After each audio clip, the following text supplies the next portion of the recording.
Adam here with Brooksaw Antiques. Today we have this 1935 Royal O model vintage portable typewriter. I'm going to show you how to use the functions and make sure they all work.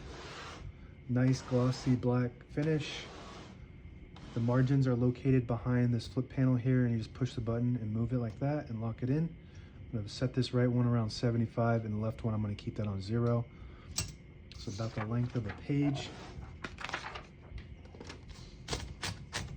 And this is the paper bail that sits on top. It's got 2 adjustable rollers.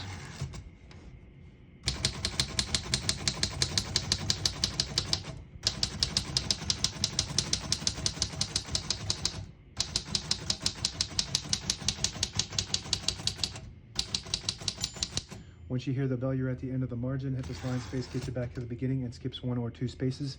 Right now we have it on single, but if you want double, you just flip that switch forward. Skips 2. We're going to keep that on single for now and finish typing.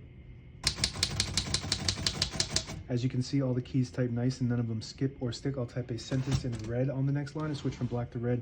There's a switch on the right side here. You flip that all the way to the left and there's a red dot for indicating that you're going to print the red bottom portion of the ribbon. When you have it in the middle, it prints the top portion of the ribbon, which is black. When you move it all the way over to the white dot, it doesn't print any ink at all. It just leaves a stencil for copying purposes. We're going to move that for the red dot.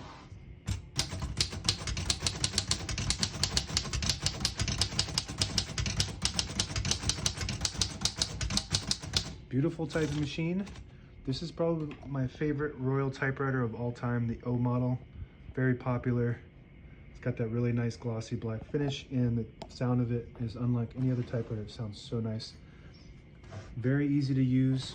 To pull the page out easy, there's a switch on the right side here. You flip it forward and it unlocks the rollers underneath the platen, allowing you to pull the page out easy or load thicker paper like carbon copy or cardstock. Make sure you flip that back before you load the next page, or else it won't load correctly. You got a shift on each side and a shift lock on the left.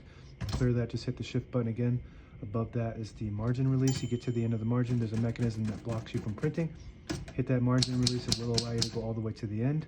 That works good. We're gonna move the color back to black so we print the top portion of the ribbon. Backspace right below that. Looks great. And open the hood. All the brand new ribbons loaded on the left, so it's pulling to the right. Clockwise. Switch that direction. You move this little switch here to the left. It'll print counterclockwise to the left. We're gonna leave that there. Wind that up a little bit. And touch control in the middle here. We can close this. The higher you go, the more tension there is when you hit the keys. They do respond faster, but you got to hit them harder for them to print. The lower you go, you don't have to hit the keys as hard, that they don't respond as fast. Behind each knob is the carriage release, very smooth. And the left carriage release, very smooth. And if you push in the button at the end of the platen knob, it disables the spacing so you can get to an exact spot on the page. You let it go, you get the clicks.